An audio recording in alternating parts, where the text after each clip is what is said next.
I can't do this anymore, Emma, David said, tossing clothes into his suitcase while I sat helplessly in my wheelchair. This isn't what I signed up for.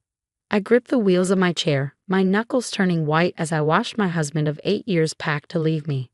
Just 3 weeks after the accident that shattered my legs, he was walking out.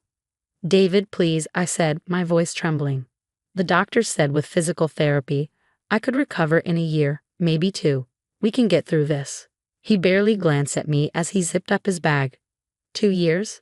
I'm not putting my life on hold while you learn to walk again. I need someone whole, someone who can keep up with me. My name is Emma Chen, and at 32, I watched my marriage crumble in the wake of a devastating car accident. One moment I was driving home from my teaching job. The next I was waking up in the hospital with multiple fractures in both legs. The doctor said I was lucky to be alive. David acted like I'd died anyway. You know what the worst part is? He continued, running a hand through his perfectly styled hair. You probably won't even be able to paint anymore. That little hobby of yours that took up so much time, guess that's over now too. His words cut deeper than he knew. Art wasn't just a hobby, it was my passion, my escape, the one thing that was truly mine. I'd been teaching art at the local high school and spending every free moment in my home studio, dreaming of someday having my own gallery. Now he was using it as another weapon against me. I can still paint, I said firmly, though doubt crept into my voice. I can adapt, find new ways. Sure you can, he sneered, grabbing his suitcase. Keep telling yourself that. But I'm not sticking around to watch you try and fail. You're damaged goods now, Emma, and I deserve better. He walked out without looking back, leaving me alone in our bedroom, our home of 5 years, surrounded by the life we built together. A life that apparently meant nothing the moment I became an inconvenience. The silence that followed was deafening. I sat there in my wheelchair, staring at the door, waiting for him to come back, to say it was all a mistake. But deep down, I knew he wouldn't. David had always been about appearances, about having the perfect life, the perfect wife. A woman in a wheelchair didn't fit that image. The next few days were a blur of pain, both physical and emotional. My best friend Sarah moved in temporarily to help me adjust. But even her constant support couldn't ease the betrayal that ate at me. David hadn't just left me, he'd abandoned me at my lowest point, making sure to crush whatever self-worth I had left on his way out. He's garbage, Sarah said one evening as she helped me get ready for bed. You know that, right? What kind of person leaves their spouse after an accident? I nodded, but the words still echoed in my head. Damaged goods. Was that all I was now? Would anyone ever see me as whole again? The physical therapy sessions were grueling. Every movement sent shots of pain through my legs, and progress was agonizingly slow. There were days I wanted to give up, days when David's words seemed prophetic, but something inside me refused to break. One afternoon, about a month after David left, Sarah wheeled me into my studio. The room was exactly as I'd left it the day of the accident. Half-finished paintings on easels, brushes cleaned and waiting, the afternoon light streaming through the windows just right. You said you wanted to paint, she said, positioning my wheelchair in front of a blank canvas. So paint. I stared at the white expanse before me, my hands trembling slightly. What if he was right? What if I can't do it anymore? Sarah squeezed my shoulder. Then you'll find a new way, but you won't know until you try. That first attempt was messy, frustrating, and nothing like my usual work. But as the brush moved across the canvas, something shifted inside me. The pain, the anger, the betrayal. It all flowed out through my hands, creating something raw and real. I painted for hours until my arms ached and tears streaked my face. The result wasn't beautiful in any conventional sense, but it was powerful. It was honest. It was the beginning of something new. Days turned into weeks, and I developed a routine.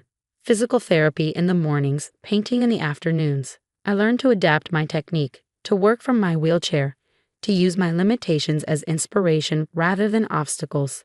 The paintings changed too. They became bolder, more abstract, filled with emotion that I couldn't express in words. Sarah watched my progress with growing excitement. These are incredible, Em, she said one day, studying a particularly intense piece. They're different from your old work, but I don't know, they're more. I wheeled closer to look at the painting, a swirl of dark blues and violent reds, pain and hope intertwined. They're more honest, I said quietly. Before, I was painting what I thought people wanted to see. Now I'm painting what I need to say. 3 months after David left, divorce papers arrived in the mail. He'd already moved in with someone else, a yoga instructor named Crystal who taught at his gym. The news should have devastated me, but instead, I felt strangely calm.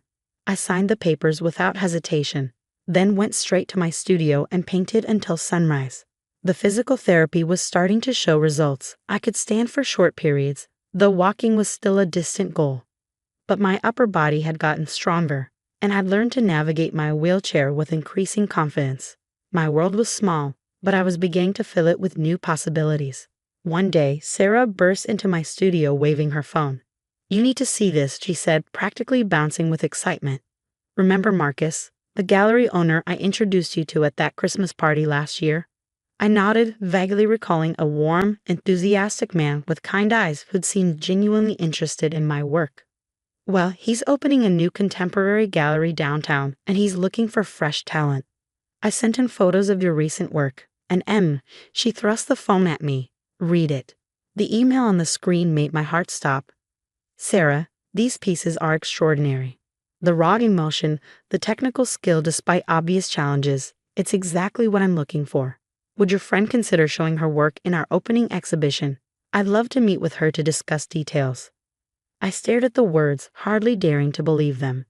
"But these aren't like my old work. They're not pretty or conventional. They're real," Sarah finished. "They're powerful, and they deserve to be seen." The meeting with Marcus was set for the following week.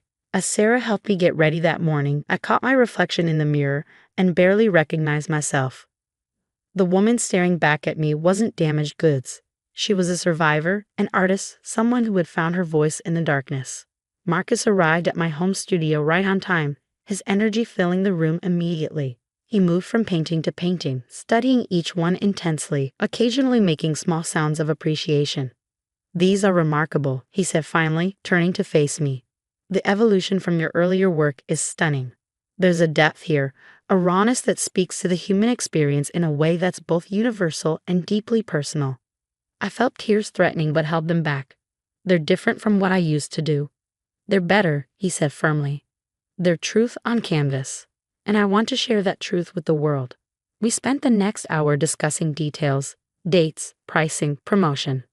Marcus wanted to feature my work prominently in the gallery's opening exhibition, giving me an entire wall to tell my story through art.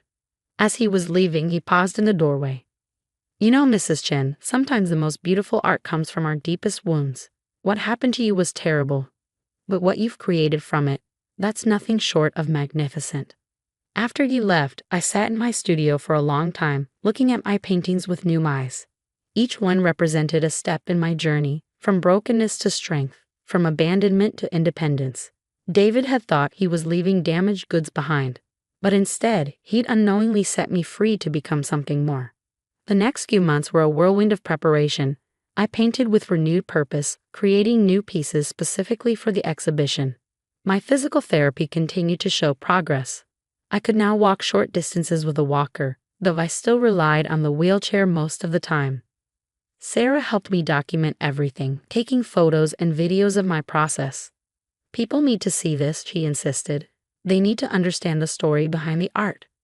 One evening, as we were photographing my latest piece, she turned to me with a thoughtful expression. "You know they'll probably find out about the exhibition, right? David, the art world here isn't that big." I paused, brush hovering over the canvas. The thought had crossed my mind, but surprisingly, it didn't bother me anymore. "Let him," I said, adding another stroke of deep purple to the painting. "I'm not hiding anymore." The night of the gallery opening arrived sooner than I expected.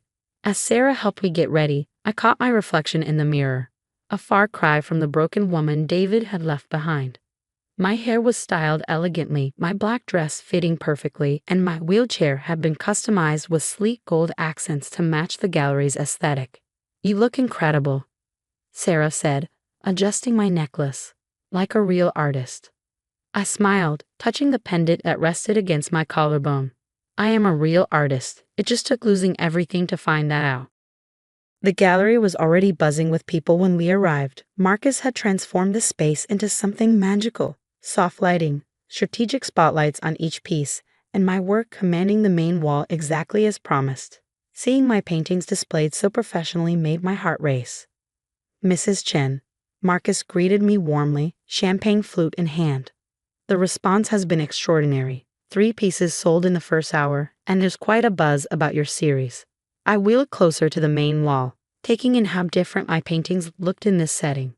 The largest piece, titled Aftermath, dominated the center, a swirling vortex of dark blues and violent reds that I painted the day David's divorce papers arrived. Beside it, smaller works told the story of my recovery, each one a step in my journey from darkness to light. People gathered around me, asking questions about my technique, my inspiration, the emotions behind each piece. I found myself opening up, sharing parts of my story I thought I'd never tell. The accident, David's abandonment, the long road to recovery. It all flowed naturally into conversations about art and resilience. Your work is incredibly moving, an elderly woman said, wiping tears from her eyes as she studied one of my paintings. You can feel the pain, but also the triumph. It's beautiful. I was about to respond when Sarah's hand suddenly gripped my shoulder. She whispered, her voice tense. He's here. My heart stopped. I didn't need to ask who she meant. Slowly, I turned my wheelchair toward the gallery entrance, and there he was, David, looking exactly as I remembered him, with a young woman clutching his arm who must have been Crystal. He hadn't noticed me yet, too busy making a show of examining the artwork with an exaggerated air of sophistication. Crystal giggled at everything he said, her high-pitched laugh carrying across the gallery. They moved from piece to piece, getting closer to my wall. We can have security remove them, Marcus offered quietly, appearing at my side. I shook my head. No, let them come. I watched as David approached my display, his eyes scanning the paintings with growing interest. Then his gaze fell on the placard beside Aftermath. Emma Chen, featured artist, and his whole body went rigid. The moment he saw me, his face went through a series of emotions, shock, disbelief, and finally, a forced attempt at his old smug smile. Crystal looked between us, confusion evident on her face. Emma, he said, his voice carrying that familiar condescending tone. What a surprise. I didn't expect to find you here. I wheeled forward slightly, making sure he could see me clearly in my elegant dress and perfectly styled hair. Why not? This is my exhibition after all. His eyes darted to the paintings, then back to me. Your exhibition? These are your works. Every single one, I replied calmly. Turns out I didn't need to walk to create art. I just needed to be free of people who couldn't see my worth. Crystal tugged at his sleeve. David, who is this? His ex-wife. I answered before he could speak. The one he left because she was damaged goods after a car accident. I gestured to the paintings around us. Though I suppose I should thank him. Without his cruelty, I might never have found my true voice as an artist. People had started gathering around us, drawn by the tension in the air. David shifted uncomfortably, his confident facade cracking. These pieces have been quite successful, Marcus chimed in smoothly, appearing beside me. The large centerpiece just sold for $75,000. Mrs. Chen's raw talent and unique perspective have made quite an impression on our collectors. David's face paled. The amount was more than he made in 6 months at his accounting job. Crystal's eyes widened, and she took a small step away from him. I always supported your art, David stammered, but his voice lacked conviction.